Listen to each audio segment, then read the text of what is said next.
Hi guys, this is Ishan and welcome back to my channel Step Ahead. So guys, this video is the second part of mathematics fractions.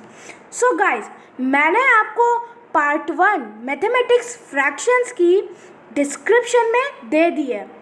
जिन लोगों ने उस video को नहीं देखा है तुरंत जाइए और देख लीजिए, क्योंकि उसमें मैंने इंट्रोडक्शन भी दिया था सिंप्लीफिकेशन का।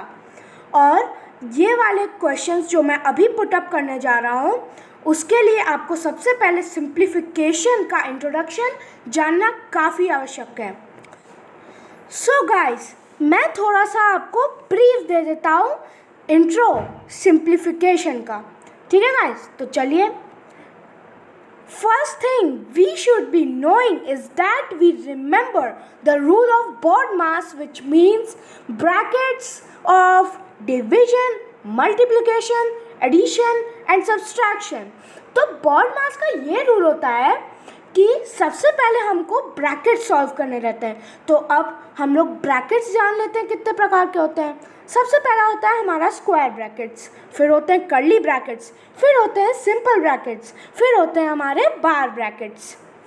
तो जो हम इसमें भी एक कॉन्सेप्ट होता है कि जो हमारे स्क्वायर ब्रैकेट्स रहते हैं उसे हम लोग सबसे बाद में सॉल्व करते हैं, जो हमारे कर्ली ब्रैकेट्स रहते हैं उसे स्क्वायर ब्रैकेट्स के पहले सॉल्व करते हैं, जो हमारे सिंपल ब्रैकेट्स होते हैं उसे कर्ली और स्क्वायर दोनों से पहले सॉल्व करते हैं, और जो हमारे बार ब्रैकेट्स होते हैं उसे हम लोग सिंपल, कर्ली और स्क्वायर सबसे पहले सॉल्व करते हैं। ठीक है गाइस, अब हम लोग आते हैं ओ पर, यानी कि ऑफ पर। तो ये बेसिकली होता है मल्टीप्लिकेशन। लेकिन एक बात ध्यान रखिएगा दोस्तों कि कहीं पर भी अगर ऑफ रहेगा और डिवीजन का साइन रहेगा तो सबसे पहले आप ऑफ को सॉल्व करेंगे, डिवीजन को नहीं करेंगे, क्योंकि ये ऑफ जो है वो BODMAS में डिवीजन से पहले आता है। फिर आता है हमारा डिवीजन, फिर आता है मल्टीप्लिकेशन, फिर आता है एडिशन और फिर सब्सट्रैक्शन। सो गाइस, अब without wasting our time let's start with our questions. तो हमारा पहला क्वेश्चन है 15 whole 2/7 divided by 8/14 of 28/7 plus 7। So guys, चलिए अपने पहले क्वेश्चन का हम लोग सल्यूशन देख लेते हैं। तो सबसे पहले हम स्टेप में करेंगे कि मिक्स फ्रैक्शन को हमको इम्प्रॉपर में कर लेंगे, हम लोग इम्प्रॉपर में कर लेंगे। तो उसमें मतलब इम्प्रॉपर में करने के लिए हमें सबसे पहले 15 और 7 को मल्टीप्लाई करना पड़ेगा, जिसका प्रोडक्ट हो जाएगा 105 प्लस 2 करेंगे तो 107 हो जाएगा। तो हमारा इम्प्रॉपर फ्रैक्शन हो जाता है 107/7 डिवाइडेड बाय 8/14 ऑफ 28/7 प्लस 7। तो BODMAS के रूल के हिसाब से हमें ऑफ को पहले सॉल्व करना चाहिए डिवीजन से। तो चलिए नेक्स्ट स्टेप में वही कर लेते हैं। 107/7 डिवाइडेड बाय 8/14 इंटू 28/7 प्लस 7। तो जैसा कि हम लोग जानते हैं कि 14 इंटू 2 होता है 28, तो चलिए कट आउट कर लेते हैं। यहाँ पर हो जाएगा 2, यहाँ पर हो जाएगा 1। अब नेक्स्ट स्टेप करते हैं। 107/7 डिवाइडेड बाय 8 इंटू 2 हो जाता है 16 और 7 इंटू 1 हो जाता है 7 प्लस 7। अब चलिए आगे का स्टेप कर लेते हैं। तो जब हम लोग डिवाइड करते हैं तो डिवीजन के साइन को मल्टीप्लिकेशन में कन्वर्ट कर देते हैं, और जो हमारा जैसे 16/7 है इसे हम लोग रेसिप्रोकल कर देते हैं, यानी कि उल्टा कर देते हैं। तो यहाँ पर हो जाएगा हमारा 107/7 इंटू 7/16 प्लस 7। तो अब कट ऑफ कर लेते हैं 1 and 1। तो यहाँ पर आंसर हो जाता है 107/16 प्लस 7/1। अब हमें क्या करना है दोस्तों, अब हमें एडिशन करना है और उसके लिए हमको डिनोमिनेटर सेम बनाने पड़ेंगे। तो चलिए डिनोमिनेटर सेम बनाने के लिए हम लोग एलसीएम निकाल लेते हैं। मैं इसको कॉलम्स में डिवाइड कर ले रहा हूँ। यहाँ पर एलसीएम हो जाएगा सिंपली 16। तो जैसा कि हम लोग जानते हैं कि 107/16 में पहले से ही डिनोमिनेटर में 16 है, तो हमें इसे कन्वर्ट करने की कोई ज़रूरत नहीं है। तो चलिए आप 7/1 को कन्वर्ट कर लेते हैं। 7/1 into 16/16 is equals to 16 into 7 हो जाता है 112 और 16 इंटू 1 हो जाता है 16। तो चलिए अब हम लोग सिंपल फ्रैक्शन एडिशन कर लेते हैं। 107 प्लस 112/16। तो यहाँ पर हमारा आंसर हो जाता है 219/16। तो चलिए अब हम लोग इस इम्प्रॉपर को मिक्स में कन्वर्ट कर लेते हैं। 16 यहाँ पर हो जाएगा 219, यहाँ पर हो जाएगा 1, यहाँ पर हो जाएगा 16, 11 हो जाता है यहाँ पर हमारा 1, तो यहाँ पर हो जाएगा 5, यहाँ पर हो जाएगा 0, यहाँ पर 9 नीचे आ जा रहा है, तो यहाँ पर हो जाएगा 3, 48 माइनस करते हैं तो 11। तो यहाँ पर हमारा मिक्स फ्रैक्शन हो जाता है 13 होल 11/16। देखा गाइस कितना सिंपल आंसर था इसका। तो चलिए अब हम लोग अपने नेक्स्ट क्वेश्चन की तरफ बढ़ते हैं। So guys let's see the next question which is 7 plus curly bracket open 1/3 plus 2/9 into simple bracket open 7 plus 4 minus 5/12 simple bracket closed curly bracket closed. So guys चलिए अब इस क्वेश्चन का हम लोग सल्यूशन देख लेते हैं। तो बॉडमास के रूल के हिसाब से सबसे पहले हमको सिंपल ब्रैकेट को सॉल्व करना है। तो चलिए वैसे ही रूल से हम लोग करते हैं इसको solve. 7 plus curly bracket open 1/3 plus 2/9 into simple bracket open 7/4 minus 5/12 simple bracket closed curly bracket closed. अब हमें क्या करना है, इसका एलसीएम निकालना है। तो चलिए वैसे ही किया करते हैं। एलसीएम यहाँ पर हो जाएगा 4, यहाँ पर हो जाएगा 12, 2, यहाँ पर हो जाएगा 2, यहाँ पर हो जाएगा 6, यहाँ पर फिर से 2, यहाँ पर 1, यहाँ पर 3, फिर से अब 3 आ जाएगा, यहाँ पर हो जाएगा 1, यहाँ पर भी हो जाएगा 1 और ख़त्म। चलिए अब मल्टीप्लिकेशन कर लेते हैं। 2 इंटू 2 इंटू 3 हो जाता है हमारा 12। अब जैसा कि हम लोग देख पा रहे हैं कि 5/12 के डिनोमिनेटर में पहले से ही 12 मौजूद है, तो हमें इसे कन्वर्ट करने की कोई ज़रूरत नहीं है। हमें कन्वर्ट करना है 7/4 को, तो वैसा ही हम लोग करते हैं। 7/4 इंटू 3 हो जाता है 21/12। अब सब्सट्रैक्ट कर लेते हैं। 21 माइनस 5/12, तो हमारा सिंपल आंसर हो जाता है यहाँ पर 16/12। अभी इसे हम लोग कैंसिल आउट कर देते हैं। देखिए यहाँ पर हो जाता है 6, यहाँ पर हो जाता है 8, फिर से कैंसिल आउट करेंगे। यहाँ पर हो जाता है 4 और यहाँ पर हो जाता है 3, बस 4/3 हो गया हमारा आंसर। चलिए अब कॉलम्स में मैं डिवाइड कर दे रहा हूँ ताकि आपको कोई भी कंफ्यूजन ना हो।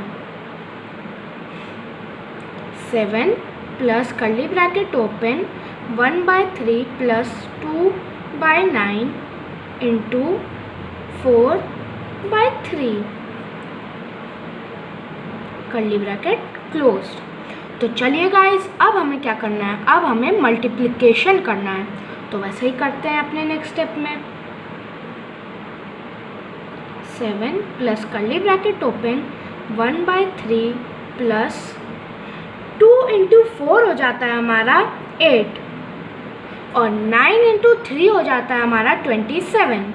तो हमारा फ्रैक्शन हो जाता है 8/27 और कर्ली ब्रैकेट हमारा क्लोज हो जाता है। अब हमें क्या करना है, फिर से एलसीएम निकालना है। तो चलिए निकाल लेते हैं एलसीएम 3 और 27 का।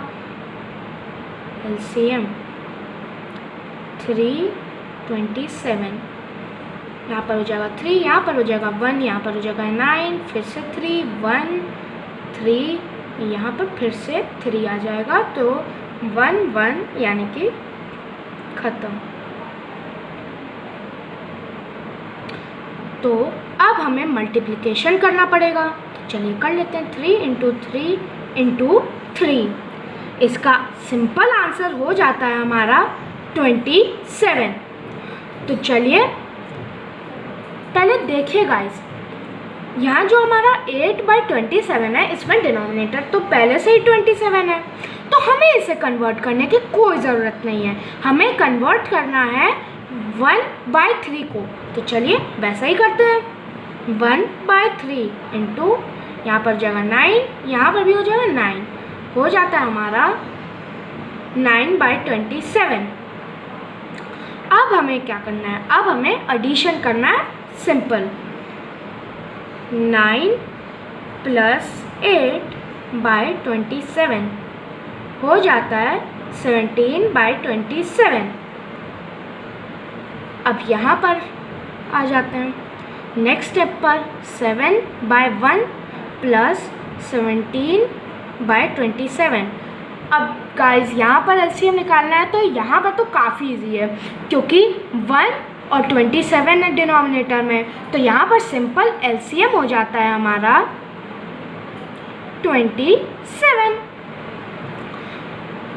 तो गाइस अब हम लोग सिंपल एडिशन कर लेते हैं। नहीं, पहले डिनोमिनेटर को सेम करना पड़ेगा, फिर एडिशन करेंगे। 7/1 है, यहाँ पर 27 हो जाएगा, यहाँ पर भी 27 हो जाएगा। तो यहाँ का तो सिंपल आंसर है 27। अब यहाँ पर क्या होगा, तो चलिए एक बार हम लोग इसे मल्टीप्लाई कर लेते हैं। ये रफ वर्क मैं बना दे रहा हूँ ताकि आपको कोई भी कन्फ्यूजन ना हो। 27 इंटू 7, 9 हो जाएगा, यहाँ 4 हो जाएगा और 7 इंटू 2 होता है 14 और यहाँ पर कैरी ओवर में 4 है, तो यहाँ पर हो जाएगा 18। तो यहाँ पर आंसर हो जाता है हमारा 189। चलिए अब हम लोग एडिशन कर लेते हैं।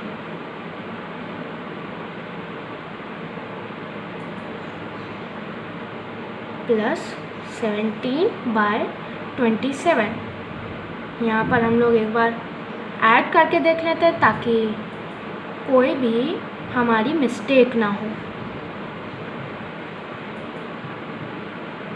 17, 9 प्लस 7 हो जाता है हमारा 16 और यहाँ पर हो जाता है 10, यहाँ पर हो जाएगा 2।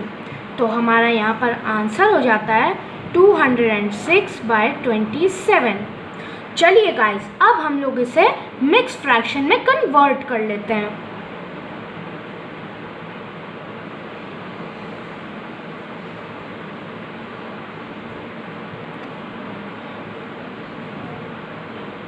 ये रफ कॉलम है।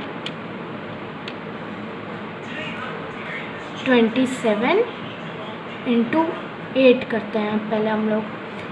तो 8 7 सा होता है 56 और 2 8 सा होता है 16 प्लस 5 कर देंगे तो 216 हो जाएगा।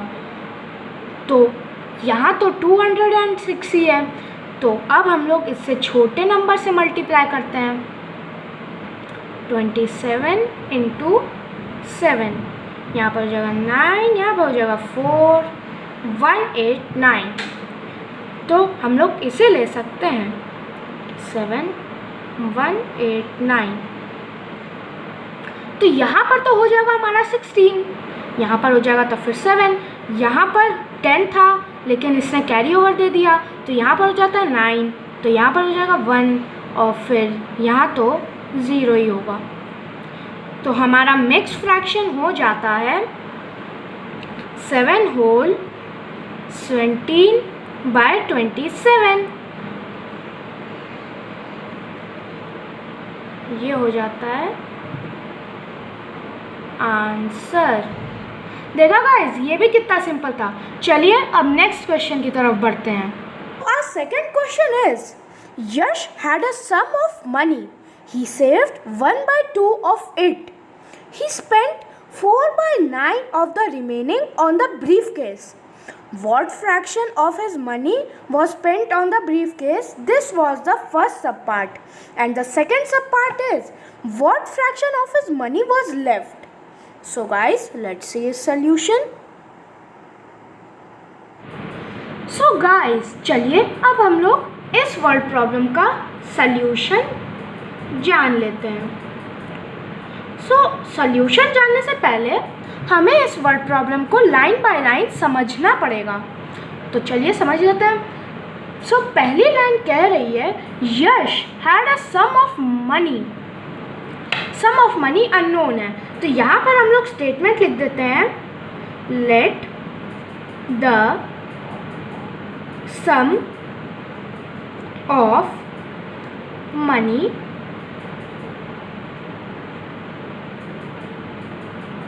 B is equals to 1।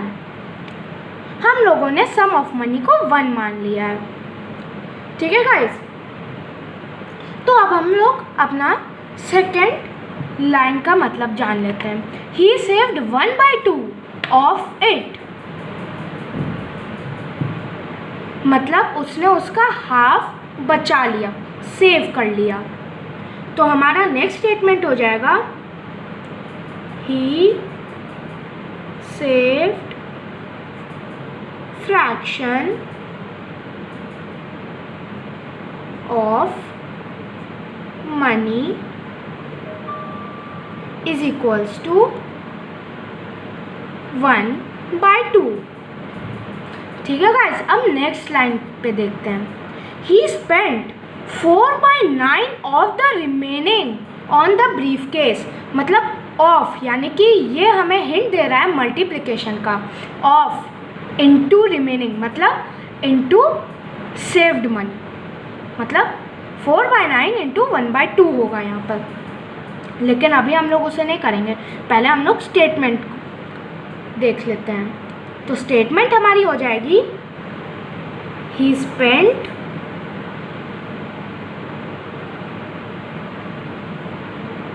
Fraction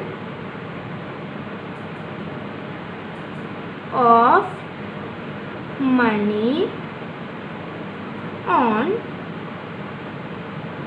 briefcase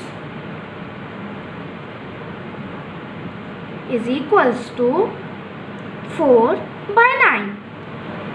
ठीक है गाइस, अब हम लोग अपने पहले सब पार्ट पे आते हैं।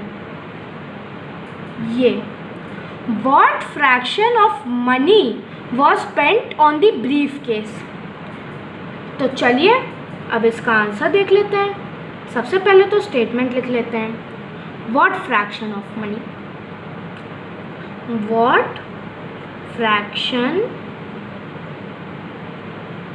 ऑफ मनी was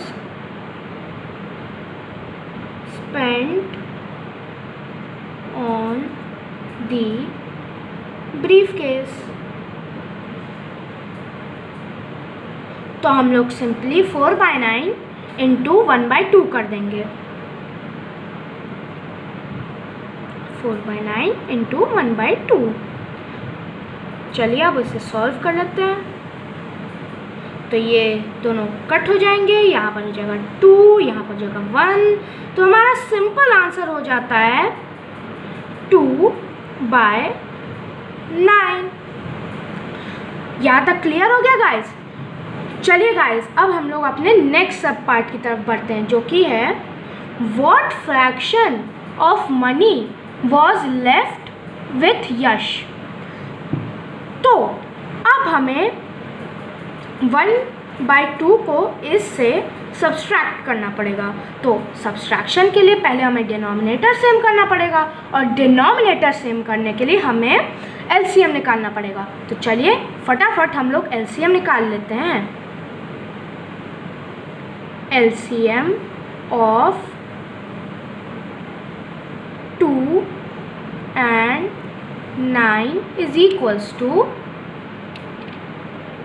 2 और एक जगह 9, यहाँ पर हो जाता है 2 1, यहाँ पर 9, यहाँ पर 3 हो जाएगा 1 and 3, यहाँ पर फिर से 3, यहाँ पर 1 and 1 हो गया ख़त्म। ठीक है गाइस, तो फटाफट हम लोग मल्टीप्लाई कर लेते हैं। 2 × 3 × 3 हो जाता है हमारा आंसर यहाँ पर 18। ठीक है गाइस, तो चलिए सबसे पहले 1/2 को 2 का डिनोमिनेटर सेम कर लेते हैं। यहाँ पर हो जाएगा 9, यहाँ पर भी हो जाएगा 9, यहाँ पर हो जाता है न्यूमरेटर में 9, यहाँ पर 18, और अब आता है हमारा 4/9, यहाँ पर हो जाता है 2, यहाँ पर भी हो जाता है 2, ये हो जाता है 8, ये हो जाता है 18। ठीक है guys, sorry guys, sorry I am really sorry. यहाँ पर होता है 2/9, क्योंकि हम लोग इस वैल्यू को थोड़े ना ले रहे हैं, इस वैल्यू को ले रहे हैं। तो चलिए यहाँ पर 2, यहाँ पर भी हो जाए 2। सॉरी गाइस, थोड़ी सी मिस्टेक हो जाती है, और ये हो गया हमारा आंसर, करेक्ट आंसर। ठीक है गाइस, तो अब हम लोग इसे फटाफट सब्सट्रैक्ट कर लेते हैं। 4/18, यहाँ पर हो जाता है 5/18 हमारा सिंपल आंसर। सो गाइस, हमारे फर्स्ट सब पार्ट का करेक्ट आंसर हो जाता है 2/9, और सेकेंड सब पार्ट का हो जाता है 5/18। तो चलिए अब हम इसे स्टेटमेंट के रूप में लिख लेते हैं। आंसर यहाँ पर फर्स्ट है, तो हम लोग फर्स्ट का साइन लगा देते हैं। चलिए, हमारा फर्स्ट सब पार्ट का आंसर हो जा रहा है fraction of money Yash spent on the briefcase is equals to 2/9। हमारा सेकेंड सब पार्ट का आंसर हो जा रहा है फ्रैक्शन ऑफ मनी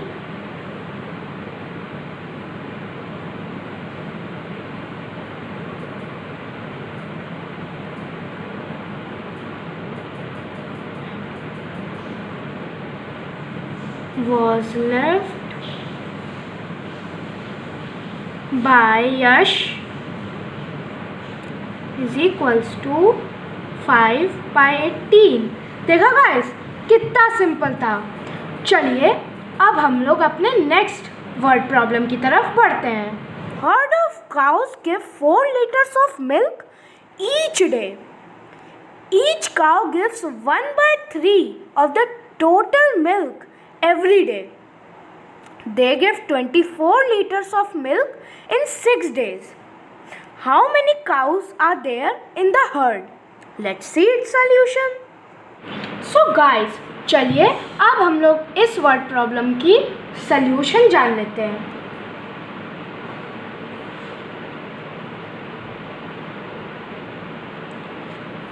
तो गाइज, हम पहले लाइन बाय लाइन इसे समझ लेंगे। तो a herd of cows give 4 liters of milk in each day। मतलब जो एक हर्ड थी काउस की, वो 4 liters ऑफ मिल्क देती थी एवरी डे, मतलब कि ईच डे। वो 4 लीटर्स ऑफ मिल्क देती थी। Cows gave milk each day.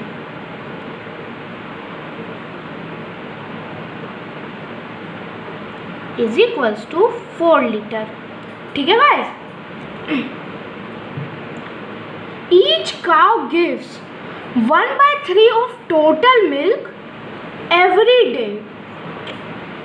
तो मतलब यहाँ पर आप समझ जाइए कि ऑफ जो है वो इनटू का कोड दे रहा है। ठीक है गाइस, तो चलिए आप स्टेटमेंट लिख लेते हैं। Each cow gave milk every day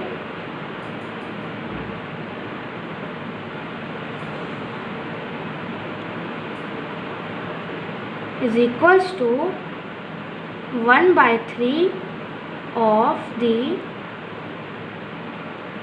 total milk। ठीक है guys, 1/3 of the total milk देती थी और टोटल मिल्क क्या है 4 है, लेकिन अभी हम लोग वहाँ पर नहीं पहुँचेंगे। तो they give 24 litres of milk in 6 days. ठीक है गाइस, वो 6 डेज में 24 लीटर देती थी। Cows gave milk in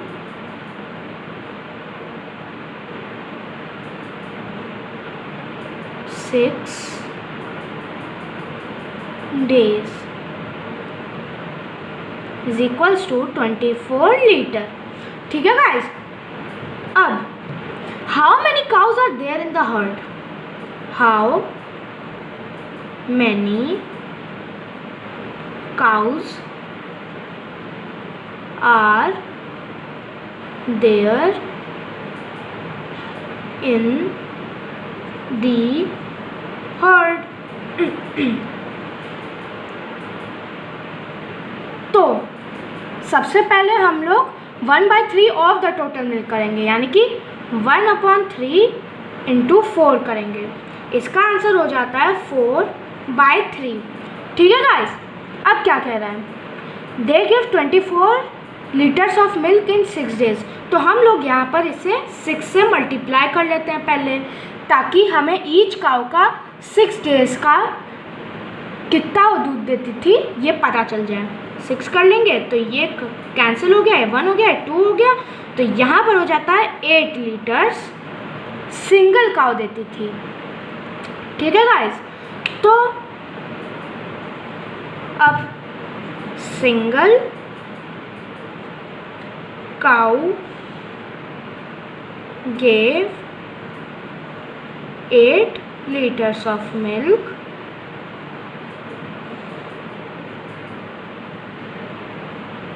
therefore how many cows will give 24 liters of milk?